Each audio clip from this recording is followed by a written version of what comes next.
પહેલાં તો ફોગર કિટને ખોલી અને તમારે જે એના એલ્બો આવે ને થ્રેડવાળા એક બાજુ એને ટેપરોનથી પૂરેપૂરી ટેપ બેટી દેવાની છે. પછી તમારે એને છે ને જે એનું ફિલ્ટરનું બાઉલ હોય બાઉલને બંને બાજુ લગાવી દેવાના છે, પૂરા ટાઈટ કરી દેવાના છે. તમારે અહીંયા ચેક કરવાનું છે, અહીંયા ઇન લખેલું છે અને આઉટ લખેલું છે, એ ખાસ ધ્યાન રાખવાનું છે. આ ઇન એટલે કે પાણી અંદર જાય છે અને આઉટ એટલે બહાર જાય છે. તો અહીંયા પહેલાં કંઈક નિશાન કરી દેવાનું કે આવી રીતે પાણી બહાર નીકળશે. ઓકે, ત્યાર પછી આપણે આની ફ્રેમ લેવાની છે અને ફ્રેમને નીચેના ભાગમાં લગાવી દેવાની છે. એના સ્ક્રૂ પણ જુઓ સાથે જ છે, 2 સ્ક્રૂ મારવાના અહીંયા ડાયરેક્ટ આવી રીતે, એક અહીંયા અને એક અહીંયા વચ્ચોવચ્ચ મારવાનું.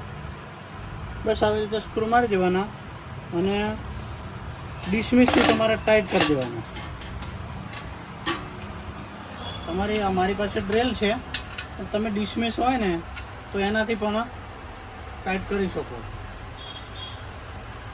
પૂરેપૂરા એને ફિટ ટાઈટ. જુઓ પહેલાં એલ્બો મારી દેવાના છે, બાકી જો પહેલાં એલ્બો નહીં મારો તમારે ફરીથી ખોલવા પડશે. બરાબર, પછી આવી રીતે ફૂલ ટાઈટ કરી દેવાના છે, મતલબ કે ત્યાંથી હલવું ના જોઈએ. બસ આ ફૂલ ટાઈટ થઈ ગયું. હવે અહીંયા આપણે હાલ કશું કરવાનું નથી. હવે આપણે મોટર લેવાની છે ને મોટરને ઇનસાઇડ કઈ બાજુ છે, જે બાજુ ઇનસાઇડ આ બાજુ છે ને, તો આ બાજુ આપણે નાખી દેવાની. આવી રીતે તમારે મોટરને પણ અહીંયા લોકથી, આ લોક સાથે જ આપ્યા છે, લોકથી આવી રીતે ટાઈટ કરી દેવાનું. તો શું છે કે મોટર હલશે નહીં. બરાબર, એક બાજુ ટાઈટ કરી દીધું, બીજો પાછો લોક લેવાનો આવો ને બીજો અહીંયાથી પણ આવી રીતે કરી દેવાનો. જુઓ અહીંયાથી સાથે લોક ટાઈટ થઈ જાય ને તો મોટર હલે નહીં.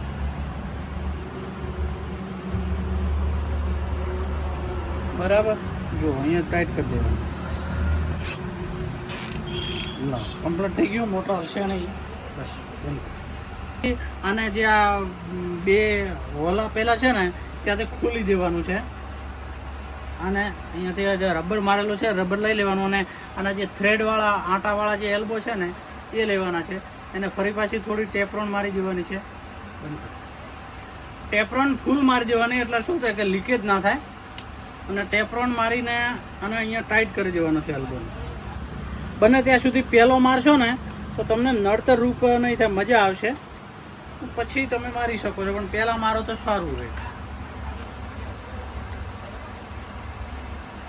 બરાબર, બસ આવી રીતે તમે એ મારી દેવાનો. આવી રીતે બીજાને પણ અહીંયા જો ટેપ મારી દીધી છે ને આવી રીતે ફિટ કરી દેવાનું છે મોટર પંપને. બરાબર, આવી રીતે ફૂલ તમારા હાથથી ટાઈટ કરી દેવાનું છે. ઘણું બધું ના કરતા, નહીં તો પ્લાસ્ટિક છે તૂટી જાય. એટલે બસ જો આવી રીતે ફિટ કરી દેવાનું છે. હવે તમારે ખાસ ધ્યાન રાખવાનું છે કે અહીંયાથી પાણી ઇન છે અને અહીંયા આઉટ છે. જો નિશાન મારેલા છે. બંધ. હવે જે આ ટાઈમર છે એના જે આ તમારા વાયર જે નાખવાના છે એનું ખાસ ધ્યાન રાખવાનું. આ ઇનપુટ એટલે કે લાઇટ આવે છે. હવે પહેલાં ચાર્જિંગને લાઇટમાં નાખી દેવાનું અને અહીંયા આના વાયર જોડી દેવાના છે.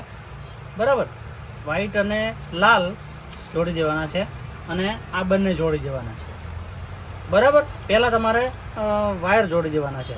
અને આ જે બંને જે વાયર છે ને આ પ્લસ અને માઇનસ, જુઓ આ પ્લસ છે એ આ મોટરને આપી દેવાનું, મોટરને લાલમાં આપી દેવાનું પ્લસ એટલે.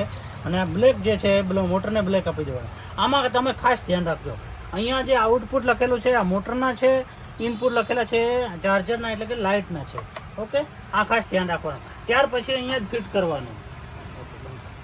ટાઈમરને આવી રીતે અહીંયા લગાવી દેવાનું છે, અહીંયા ટાઈટ કરી દેવાનું ઉપરથી. બરાબર, ફરી પાછો બીજો લોક પણ લેવાનો અને અહીંયા નીચે હોલ આપેલું જ છે, અહીંયા પણ તમે લગાવી શકો છો.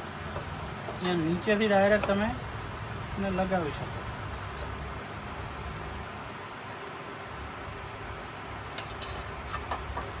તો શું છે કે હલશે નહીં, એના માટે અહીંયા તમે આવી રીતે એને ફિટ કરી શકો. અહીંયા છે ને વાયરને ટેપ મારી દેવાની જેથી કરીને કોઈ ફોલ્ટ ન થાય. ઓકે, હવે જે આ સાથે આપેલું છે એમાં ફિલ્ટર છે કે એ પાણીમાં કચરો બીજો હોય તો અલગ થઈ જાય અને આ જે બ્રશ ફોગર છે એમાં ક્યાંય અટકાય નહીં. એ તમારે ફિલ્ટરને કાઢી આની અંદર એક રિંગ હશે, એ રિંગ અહીંયા ફિલ્ટરમાં ફિટ કરી દેવાની છે અને વ્યવસ્થિત રીતે ફિલ્ટર આની અંદર બેસાડવાનું છે. ત્યાર પછી ફિલ્ટરને અહીંયા વ્યવસ્થિત રીતે એકદમ આને આવી રીતના ઊભું કરી અને અહીંયા ફિટ કરી દેવાનું છે. સાથે એનું પાનું આપવામાં આવ્યું છે, એને આપણે ટાઈટ કરી દેવાનું જેથી કરીને પાણી લીકેજ ન થાય. આવી રીતે ટાઈટ કરી દેવાનું. હવે અહીંયાથી જે સાથે નળી આપવામાં આવી છે એ નળીને આપણે ખાસ ધ્યાન રાખવાનું છે કે અહીંયા ઇન અને આઉટ ક્યાં હતું એ જોઈ લેવાનું. પહેલાં આપણે નિશાન કર્યું હતું એટલે કે અહીંયાથી પાણી નાખવાનું છે, તો એ નાખવાની તો આપણે જેટલી જોઈએ એટલે પછી કાપવાની, પરંતુ અહીંયા નીકળવાનું છે. જુઓ, નળીને આવી રીતના પહેલી અહીંયા દબાવી દેવાની છે, આવી રીતના દબાવી દેવાની. ફરી પાછી ખોલવી હોય ને તો આમ તાણશો તો નહીં આવે. એને તમારે જે લોક નજીક દેખાય આ લોકને તમારે નીચે દબાવવાનો, એને આવી રીતે નીચે દબાવવાનો અને નળીને ખેંચવાની તો આવી જશે. અહીંયાથી હવે તમારે ડાયરેક્ટ મોટરમાં કનેક્શન આપવાનું છે. અહીંયાથી ડાયરેક્ટ, તો એ ધ્યાન રાખવાનું કે મોટરમાં ઇનલેટ કઈ બાજુ છે, ઇનલેટ બાજુ અહીંયા આવવાનું છે, જ્યાંથી કે પહેલાં ફિલ્ટરમાં આપવાનું. પહેલાં ક્યારેય મોટરમાં કનેક્શન આપવાનું નહીં તો મોટરના ફિલ્ટરને ફાડી નાખે. પહેલો ફિલ્ટરમાંથી પછી મોટરમાં જવું જોઈએ, ખાસ ધ્યાન રાખવાનું. એ રીતે તમે પાઇપને કાપો એકદમ વ્યવસ્થિત સરખી રીતે કાપવાની, નહીં તો પાણી ત્યાં લીકેજ થશે. એટલે ખાસ ધ્યાન રાખવાનું, પાઇપને એકદમ સરખી રીતે કાપવાની, પછી અહીંયા લગાવી દેવાની. જુઓ, આપણે ફાઇનલી લગાવી દીધી છે. સાથે મિત્રો નળી પણ આપેલી છે અને જુઓ અહીંયા ફોગર પણ આની અંદર ફિટ કરેલા છે. હવે આપણે ફોગર ફિટ કરવાના છે. જો ફોગરને પણ ફિટ કરતી વખતે ધ્યાનમાં રાખજો કે આવી રીતે દબાવીને ફિટ કરવાના છે પૂરા સંપૂર્ણ. નળી કમ્પ્લીટ સીધી કાપેલી છે તો લીકેજ નહીં થાય, બાકી લીકેજ થશે. પછી ફરી પાછા કાઢવા હોય તો એમને નીકળશે નહીં. અહીંયાથી લોક આવી રીતે દબાવશો ને અંદર, આ પછી નીકળશે. પાઇપને છેલ્લે બંધ કરવા માટે જુઓ અહીંયાથી આવી રીતના ફિટ કરીને જે આ સાથે આપ્યું છે ને એને અહીંયા દબાવીને ફિટ કરી દેવાનું. મતલબ કે હવે અહીંયાથી છેલ્લે પાઇપ બંધ થઈ જશે. પછી આપણે જેટલે એક પશુ દીઠ એક ફોગર રાખવાનું, એટલે કે તમારી રીતે સેમ્પલ માપી અને આટલાથી નળી કટ કરીને ફરી પાછું બીજું ફોગર આવી રીતના લગાવી દેવાનું. જો આપણે લગાવી રહ્યા છીએ તમને બતાવી દઈશું. અહીંયાથી સીધી નળીને કાપી અને ફોગર આવી રીતે ફિટ કરી દેવાનું બંને બાજુ, બરાબર. મતલબ કે 10 ફોગરને જેટલું તમારે અંતર રાખવું હોય એટલા અંતર રાખીને તમે અહીંયા બંધ કરી દેવાનું છે, ફોગર લગાવી દેવાનું. તમને એવું લાગે કોઈ ફોગરમાં સ્પ્રે ફુવારું ના મારતું હોય અને તો શું અંદર કચરો આવ્યો છે, તો તમારે એને નીચે લઈ અને વ્યવસ્થિત અહીંયાથી ખોલવાનું છે અને એની અંદર જોવાનું કે અંદરથી આ કંઈ પડી ના જાય. જો પડી જશે તો ફોગર ફેલ થઈ જશે. એ ખાસ ધ્યાન રાખવાનું. સાફ કરીને ફરી પાછું લગાવી.